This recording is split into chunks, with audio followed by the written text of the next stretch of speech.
Pertama kali untuk menjadi steward itu salah satu hal yang dibilang mudah, dibilang sulit, sangat sulit. Ini steward otomatis pegang kendali penuh untuk kondusif dan juga amannya para kita supporter. Dan akal mereka itu, ibu tahu atau nasi bungkus, nasi bungkus, yes, itu di dalamnya ada flare.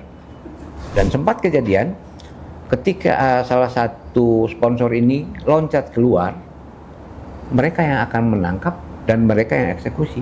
Timbullah Perpol 10. Oke. Ya, Perpol 10 itu pihak pengamanan yang berseragam dilarang di dalam stadion. Kan setiap pelatih itu kan ada masanya. Betul. Nah, ada masa kontraknya. Di mana-mana pasti pelatih itu ada masa kontrak. Berapa tahun.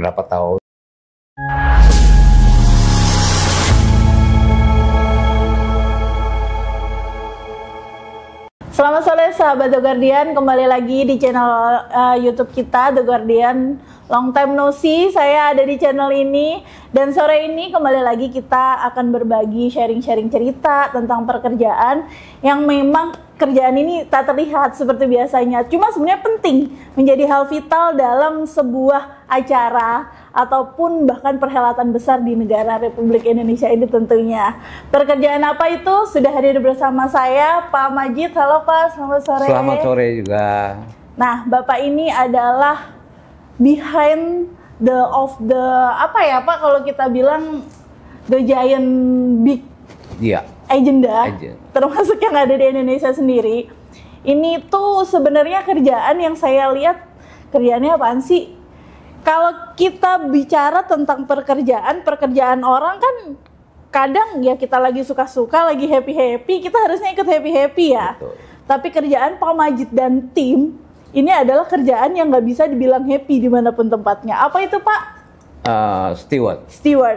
This is steward. Ini Pak Majid adalah koordinator steward, termasuk di semua event yang ada di Indonesia ya Pak ya. Oke.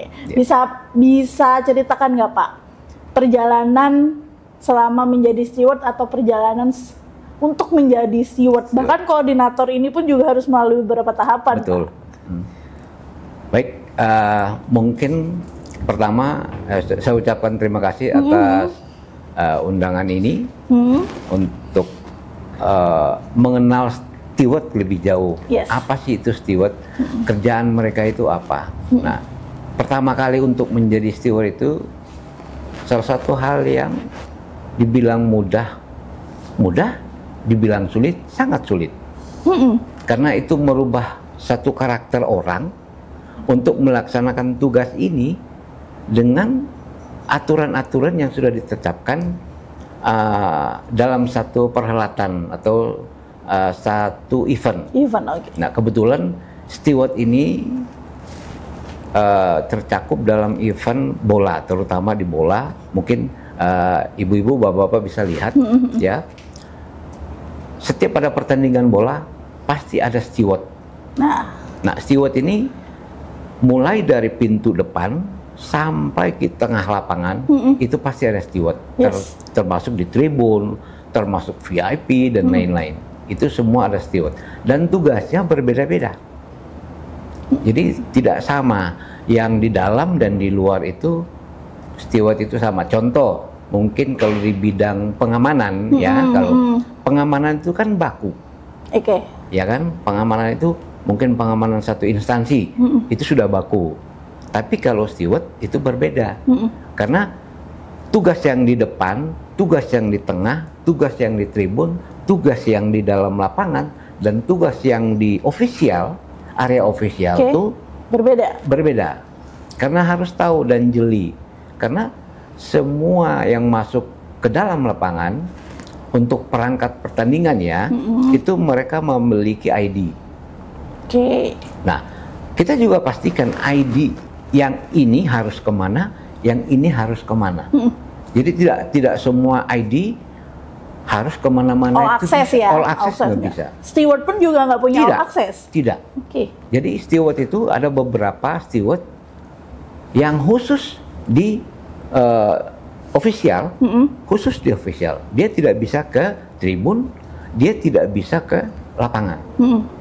Sama halnya di lapangan, dia punya akses, tapi hanya aksesnya di lapangan.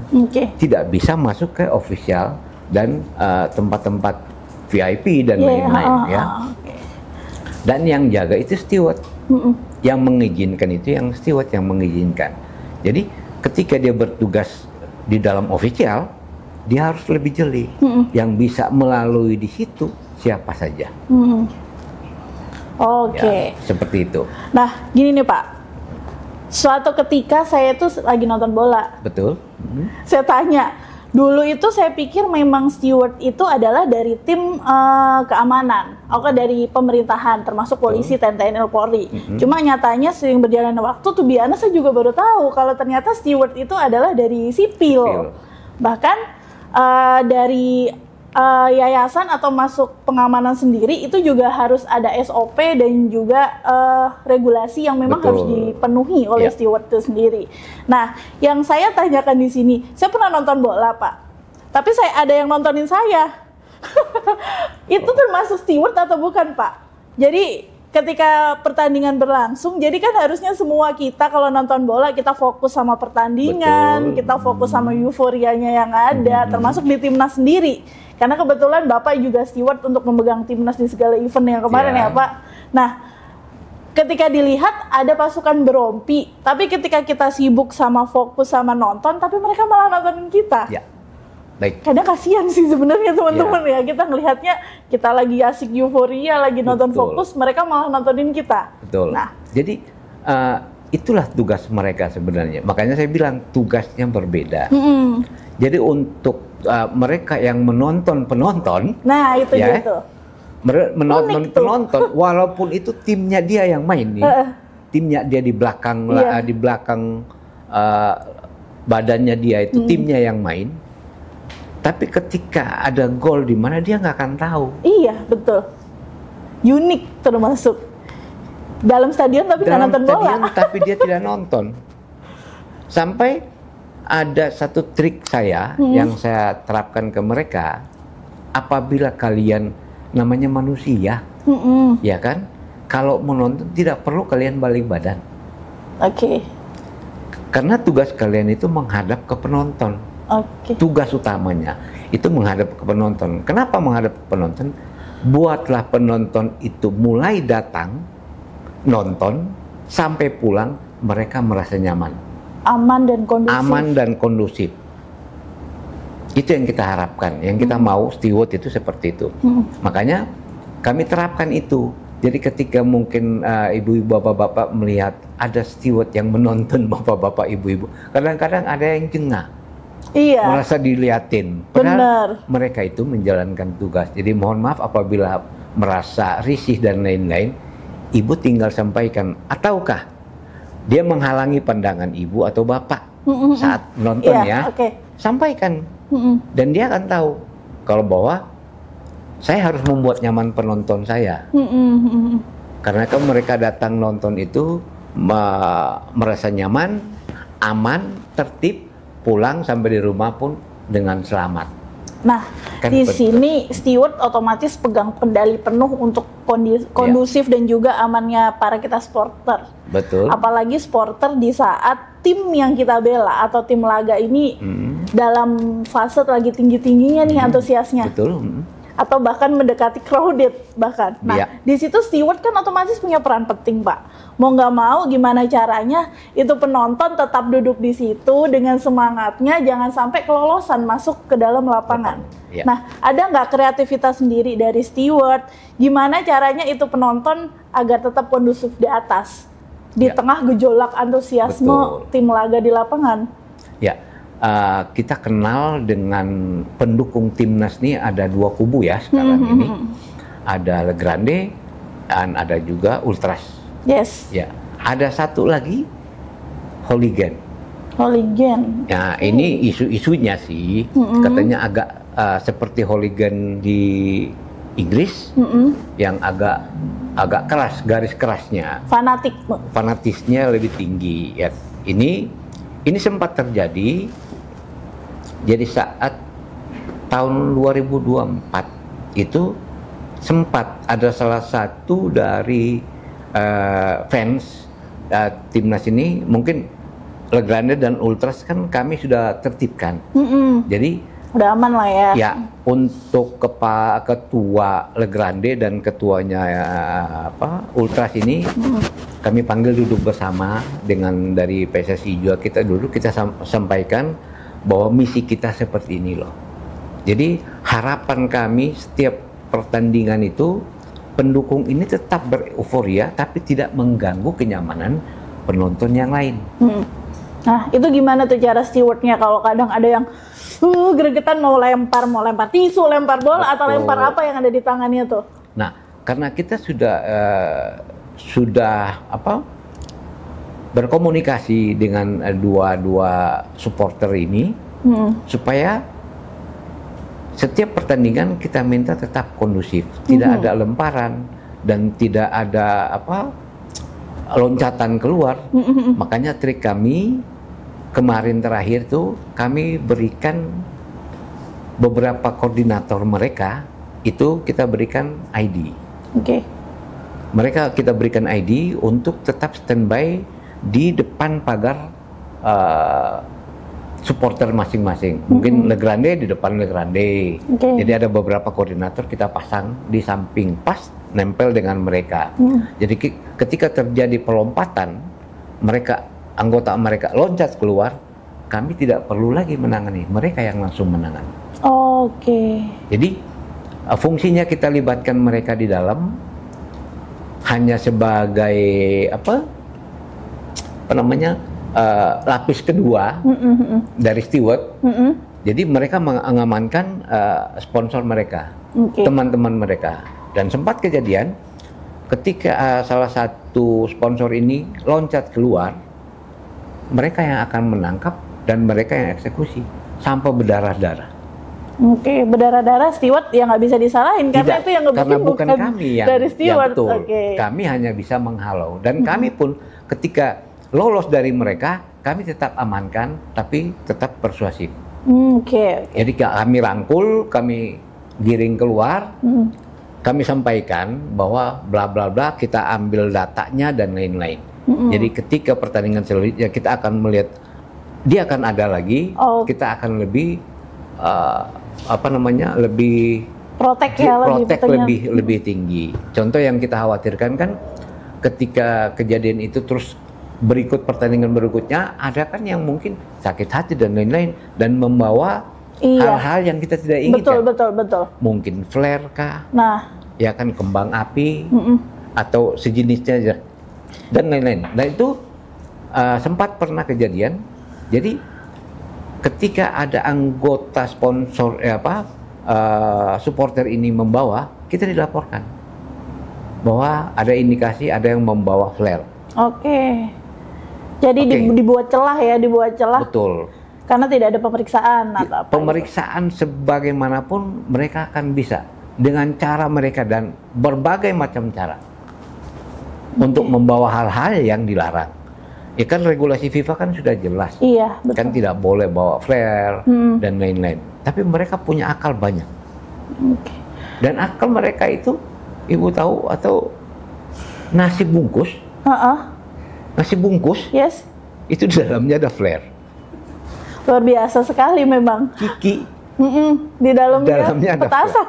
Ada petasan. Dan itu sering kita bukan main. Kadang-kadang kita lihat yang bawa siapa. Tapi ketika pada saat saya tanganin, saya nggak ngelihat yang bawa mau ibu kah, mau anak kecil pun, saya tidak mau ambil risiko. Yes, betul Pak. Periksa. Yang tidak boleh, ya tidak boleh. Daripada berakibat fatal. Betul. Dan itu mengakibatkan lebih banyak lagi pihak, bukan cuma 1-2 orang yang dirugikan. Yang dirugikan. Kan? Dan ketika itu flare, kita berapa Kak? Di denda itu berapa? Betul.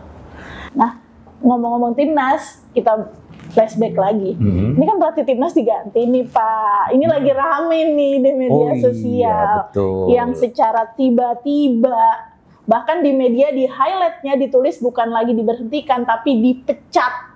Nah, menurut Bapak sendiri yang sudah berkecimpung lama di dunia steward, otomatis menjadi keluarga besar dari perhelatan timnas di segala lini gitu. Betul. Ya, Gimana pelatih ini nih, siapa namanya Sintayong ini yang dulu sudah membawa Indonesia bahkan sudah sampai ke level sekarang ya. Iya, ke level sampai sekarang ini tiba-tiba diberhentikan. Nah, coba kita lihat dulu, kita urut ya. Sebenarnya kalau diberhentikan kayaknya apa ya, agak Mainstream kasar, ya, agak ekstrim bahkan ya. ada lagi yang bilang dipecat. Betul. Itu karena media yang membesarkan berita ya, bahkan Betul. dipecat lah, diberhentikan. Ya, kan tujuan media memposting itu kan mendapat banyak viewers okay. dan komentar. Betul. Kan istilahnya lempar bola panas lah ya kan. Tergantung tanggapan orang yang melihat berita itu kan gitu. Nah, ini Bapak orang dalamnya nih, bukan orang dalamnya yang berkecimpung di circle dari timnas sendiri. Sebenarnya kan setiap pelatih itu kan ada masanya. Betul. Nah, ada masa kontraknya. Di mana-mana pasti pelatih itu ada masa kontrak. Berapa tahun. Yang terakhir kan di sosmed kemarin itu yang pelatih baru ini kan 2+2 ya kan. Mungkin kenapa ada plusnya? Mungkin nanti takut ketika 2 ini belum memenuhi performance-nya tidak memenuhi apa yang kita inginkan, mungkin kontraknya berakhir. Itulah yang mungkin sekarang dimanfaatkan untuk sosmed ini, mereka bilang bahwa diberhentikan lah, dipecat lah dan lain-lain. Padahal sebenarnya mungkin selesai kontrak. Termasuk pelatih Sintayong sendiri yang seharusnya di 2025 ini kontraknya sudah berakhir. Ya kan? Kayak emang kita tahu dia kontraknya sampai kapan? Yang tahu kan kontrak antara PSSI dengan pelatihnya. Yang tahu detail tanggal, detail bulan gitu. Dan tanda tangan kan bukan kita, bukan sosmed yang tanda tangan kan. Betul. Tapi kan petinggi-petingginya dari PSSI yang tahu lah gitu. Menurut saya sih kalau untuk berpengaruh di tim steward ya, saya sih tidak ada pengaruh. Yang kami jalankan itu kan bagaimana supaya timnas kita ini bisa lebih maju. Apakah kita tahu? Kalaupun masih ada, mohon maaf ya, masih ada STY masih taruhlah menangani timnas ini sampai ke 2026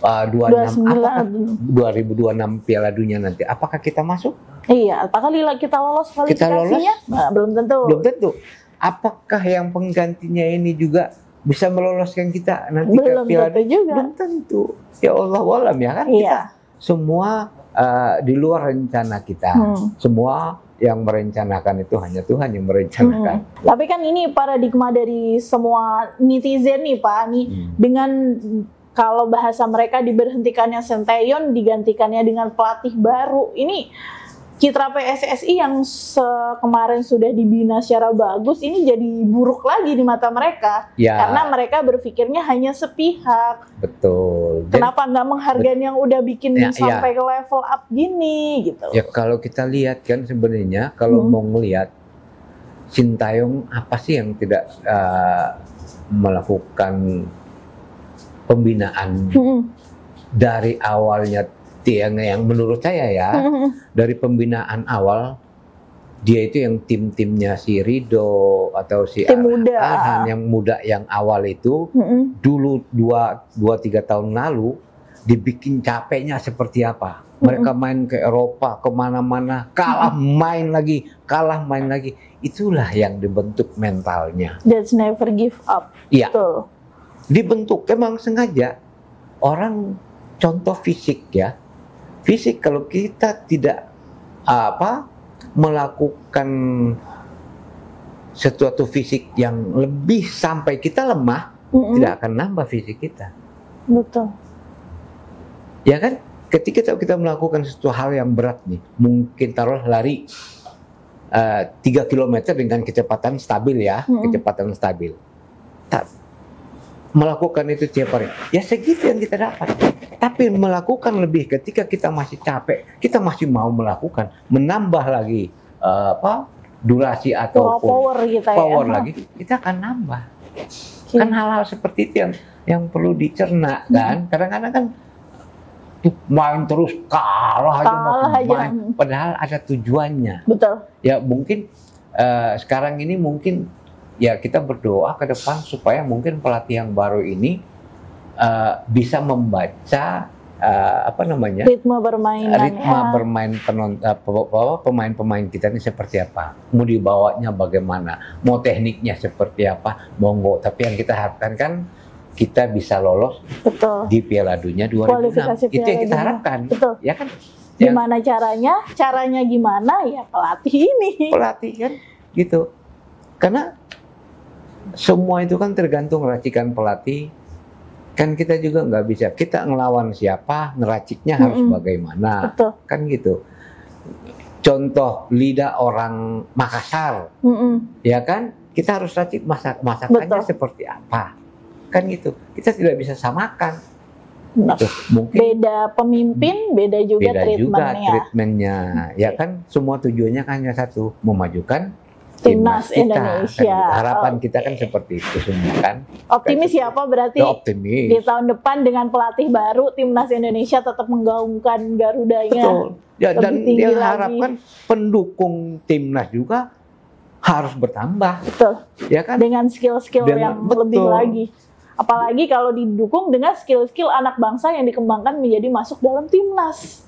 Itu yang penting. Jadi sebenarnya anak bangsa itu kan, kalau kita juga jangan melihat kadang-kadang orang pikir naturalisasi dan lain-lain. Sekarang juga kan bukan naturalisasi sebenarnya sih, mereka masih berdarah Indonesia. Okay. Jadi kalau kita coba lihat dong, lihat Prancis, mainnya hitam-hitam. Ya, apa mereka dinaturalisasi? Kan tidak juga. Kalau kita feedback ke belakang, mereka itu kan dulu budak-budak. Iya. Kan begitu. Jangan melihat dari sisi. Tapi kan tujuan kita kan melihat bagaimana timnas kita ini bisa memakai dengan dada di Garuda di dadaku, ya kan bisa terbang lebih tinggi lagi. Jangan memberikan beban lagi di Garuda supaya tidak bisa terbang, kan gitu. Dengan embel-embel, ya bukan orang Indonesia, ya bukan orang Indonesia. Itu juga nggak usah. Tapi kan kita semua mendukung, bukan hanya mendukung secara secara moral aja, tapi kan dengan daya upaya mungkin doa. Setidaknya kita berdoa lah. Totally jangan support. Kita menghujat. Yes, betul. Iya kan? Mau dibalik itu pelatih mau siapa, kita mendoakan saja. Ya kan? Berarti kita sebagai support kita untuk timnas gimana caranya biar terbang tinggi lebih lagi. Betul. Kan namanya juga kita support, dasarnya kan supporter. Berarti jadi steward sendiri memang harus ada kualifikasi khususnya dong? Ada. Tidak semena-mena walaupun kerjaannya dianggap sepele, enteng buat penduduk, dari nonton, lu cuma nonton gua, kerjaan lu begitu doang gitu. Ya, tapi sebenarnya mereka harus ada kualifikasi khususnya. Ada kualifikasi khusus. Jadi terutama setiap event kan, contoh seperti Piala Dunia usia 17 kemarin, itu kan security officer-nya kan dari FIFA langsung. Oke, iya. Dan itu ada yang dari Inggris, ada yang dari Brazil, yang pokoknya dari FIFA lah semua. Itu aturannya jelas. Jadi siapapun sesuai dengan, dan itu kita sudah jalankan. Jadi ketika ada komplain dari SO FIFA, kita harus bisa menjelaskan. Kenapa? Karena kultur kita harus jelaskan juga supaya mereka juga mengerti. Jadi kultur kita itu beda dengan kultur yang di luar sana. Internasional, iya. Ya, di internasional. Ya, kita juga harus memahami kondisi SDM-nya kita juga kan. SDM Indonesia. Makanya sertifikasi mereka itu pertama sudah mereka sering mengikut event-event tertentu atau crowd control, yang dimana cara mengatasi penontonnya seperti apa, mungkin penonton konsernya bagaimana, penonton event atau bolanya seperti apa, ya kan? Kan kita tahu sendiri setiap konser maupun bola, orang tuh gampang terpancing. Oke. Terutama kita tidak bisa pungkiri minuman keras, Iya. terutama itu yang pemicu utamanya biasanya itu. Nah, makanya kemarin kami sempat terapkan setiap yang masuk membawa tumbler atau Tumbler, apa, oke. ya kalau dia ibu-ibu, kita buka, kita cium dulu. Oke. Takutnya itu titipan orang, Betul. ya Betul. kan? Untuk antisipasi ya, bukan kita menghambat ya mereka untuk masuk, tidak. Tapi itulah hal-hal seperti itu perlu kita sampaikan ke steward yang bertugas. Makanya kita kemarin sebelum ada highlight ini, setiap sebelum pertandingan itu H-4 atau 5 kita sudah briefing. Oke. Kita briefing untuk petugas yang di luar seperti apa, pemeriksaan cek body bagaimana, pemeriksaan barang bawaan bagaimana, masuk ke tribun apa saja yang dibolehkan dan tidak boleh. Oke. Terus ke dalam lagi, ke ofisialnya, bagaimana mereka harus bertindak, siapa. Kan kadang-kadang ada media yang nyelonong. Betul. Dan seharusnya bukan tempatnya, dia berada di tempat itu. Nah itu nggak boleh. Dan itu steward, pekerjaan steward. Dan kita kalau mau lihat itu kan, mau nyeleksi itu kan sangat sulit sekali. Iya. Kalau tidak dengan hati-hati. Walaupun udah ada beberapa layer ya, Betul. dari mulai gerbang masuk, bahkan dari ring lingkar dari stadion masuk ke dalam, masuk ke tribun. Nah, orang-orang terutama budaya kita kan tahu sendiri, trik-triknya orang Ya, Indonesia kan tahu sendiri. Dengan cara apapun, jalur tikus lah itu yang dia pakai. Iya, apalagi kalau sudah memang udah ada alibi mau ke sana, gimana pun caranya harus bisa. Harus bisa. Dan bagaimana kita antisipasi? Makanya kenapa kami bekerja sama dengan aparat kepolisian dan juga TNI Polri ya. TNI dan Polri, kita kerjasama. Jadi ada sesuatu, kita dapat info dari luar atau intelijen kami yang di luar menyampaikan, oh ini loh seperti ini, kita akan sampaikan ke aparat yang berwenang. Oke. Yang seperti mungkin kita harus tahu juga crowd-nya tuh, contoh GBK, ring 3-nya, Iya. crowd-nya seperti apa, ring 2 crowd-nya seperti apa. Nah di ring 1 pengantrian, kan durasinya kan biasanya pertandingan 15 menit mulai pertandingan, baru mulai masuk. Itulah yang membuat kadang-kadang petugas kewalahan. Karena desakan bahwa waktu sudah dekat, sudah mulai pertandingan, baru mereka tuh rame-rame mau masuk. Nah, jadinya antri lebih crowded lagi. Crowdnya lebih tinggi. Disitulah banyak yang sering terpancing, aparat maupun steward sendiri. Emosi lah. Betul.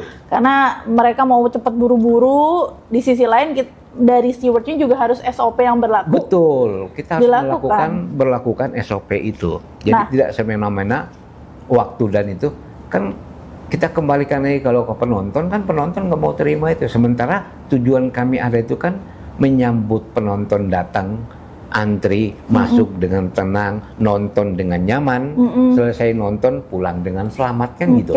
Itu kan harapan kita. Tapi kan kadang-kadang mereka nggak pernah memikirkan itu. Nah, dengar kata selamat, saya jadi backstory ke tahun berapa ya Pak? Yang tragedi Kanjuruhan. Itu steward otomatis, di manakah peran steward pasti menjadi bully-bulian masyarakat lah. Betul. Itu steward atau bahkan dari pihak pengamanan dan yang lain-lain itu benar-benar sudah mengecam kredit. Oke lah, steward memberlakukan tidak ada flare dan tidak ada segala macam, tapi bagaimana jadi pihak dari stewardnya sendiri? Kan terindikasi katanya ada tembakan gas air mata. Otomatis itu dari steward yang bekerja sama dengan TNI Polri. Di sini kita sebagai penonton, supporter kan tidak tahu apa-apa. Betul. Nah, itu bagaimana itu Pak? Ya. Di sisi itu steward memang memegang peran penuh ya, mau nggak mau kita disalahin karena kita harus menjaga kondusif. Tapi di sisi lain mereka juga terindikasi sebagai pelaku.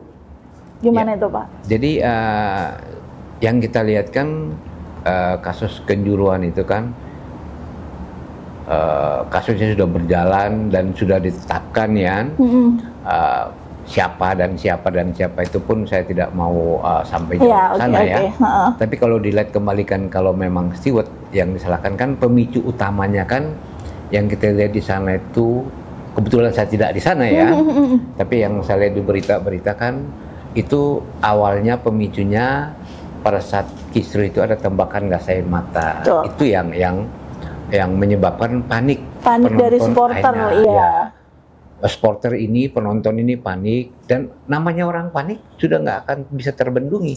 Walaupun 1000 steward hanya menangani 100 orang saja. Betul. Kalau orang panik, kita akan sulit. Kenapa? Karena semua orang panik itu menyelamatkan diri. Tapi cara menyelamatkan diri mereka ini kan tidak tahu caranya. Sehingga bukan menyelamatkan diri, tapi mengorbankan diri. Jadinya kan korban. Ya kita kasihan juga mereka ya, semoga yang korban di Kejuruhan itu diberikan tempat di sisi Allah Subhanahu wa Ta'ala, agar semua pembelajaran dari kasus ini menjadi pembelajaran buat kita semua. Akhirnya kan kembali lagi dengan terkait dengan air tembakan gas air mata itu, akhirnya timbullah Perpol 10. Ya, Perpol 10 itu pihak pengamanan yang berseragam dilarang di dalam stadion.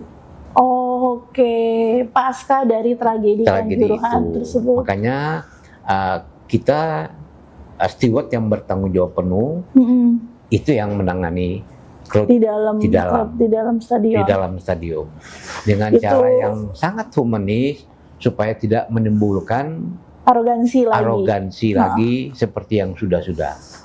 Ya, harapan itu sangat amat miris sebenarnya, Pak. Jadi, tapi ada sisi lainnya. Alhamdulillahnya saya nggak nonton, Pak.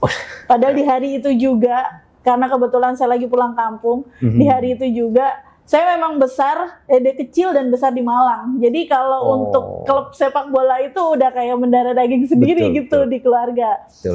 Dan itu cuma bukan 1-2 orang. Tadinya saya mau berangkat. Satu keluarga besar dari mulai ayah, ibu, sampai mertua, ipar, ada kali 3 mobil.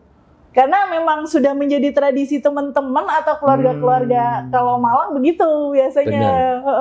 Kalau ada klub bola. Kebetulan besoknya saya mau pulang ke Jakarta. Jadi 1h-1-nya saya mau nonton dulu lah. Pagi ke siang itu memang hujan cuacanya di Malang, di Kepanjen. Adik saya lupa karena malamnya ada syukuran untuk beli tiket. Cuma ada 3 tiket. Akhirnya ya sudahlah, nggak jadi berangkat. Nggak taunya malam naas itu ternyata dan itu ada tragedi itu. Itu mungkin sudah jalannya. Iya. Di sisi lain saya, alhamdulillah masih dikasih kesempatan sampai sekarang. Saya nggak tahu lagi tuh Pak kalau udah ada di dalam.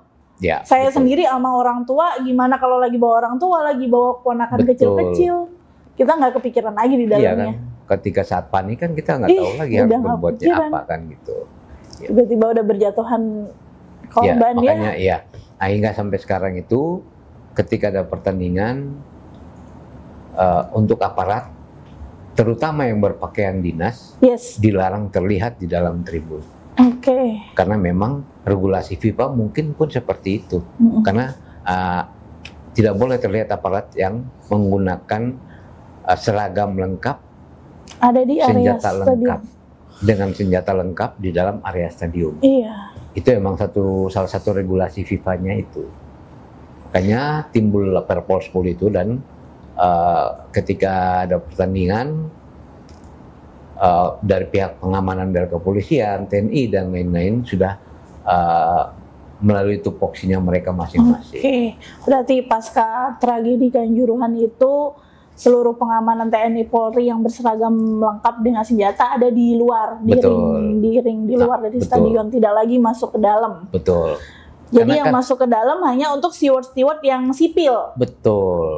Dan mungkin ada beberapa mungkin dari pihak mungkin dari Intel kan kita kan tidak tahu itu memang tugas mereka kan. Mungkin ada tugas negara kan mereka di situ. Kan kita juga nggak bisa melarang mereka kan.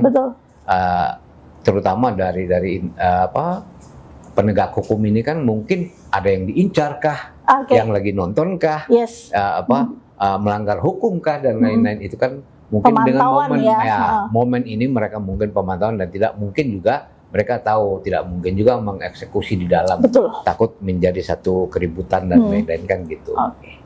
Kalau untuk steward sendiri ini diambilnya kualifikasinya memang dia sama kayak seperti Bobo ya, dari SSB, dari football club atau lain, Pak? Kalau untuk rata-rata steward itu yang direkrut itu mereka yang punya basic dan punya lisensi pengamanan. Oke, berarti bukan seperti kayak ballboy atau Bukan. siapa yang bawa bendera itu kan mereka Betul, rata-rata betul. dari football club, SSB Ya, yang lainnya gitu. Itu kan mereka kalau untuk ballboy mereka tuh biasanya diambil dari klub-klub SSB Sekitar yang ada ya. di sekitar di Jakarta ini. Kalau memang di Malang ya dari gitu. sekitar Malang gitu. Oh, ternyata steward itu bukan dari SSB atau football club, melainkan mereka adalah yang memang sudah punya lisensi di bidang pengamanan. Khususnya. Betul. Nah, tapi kan kalau untuk di bidang pengamanan sendiri kan kadang kayak steward-steward ini masih ada yang muda-muda nih Pak. Memang ada binaan sendiri dari suatu yayasan kah atau dari mungkin Bapak sebagai koordinatornya membina sendiri? Selain yang sudah yang mencoba melamar ya, steward dari luar yang sudah berlisensi. Ya, sebenarnya waktu saat Piala Dunia usia 17 itu kita terapkan setiap steward harus melampirkan kompetensinya dia. Jadi kita tahu, oh ini dari mana, walaupun dia beda yayasan. Yes. Jadi ada kemarin yang kita terapkan itu karena kita ajukan ke FIFA waktu itu, setiap personil steward harus melengkapi apa saja sih yang harus dilengkapi, KTP, ijazah, lisensinya dia, terutama harus punya Garda Pratama.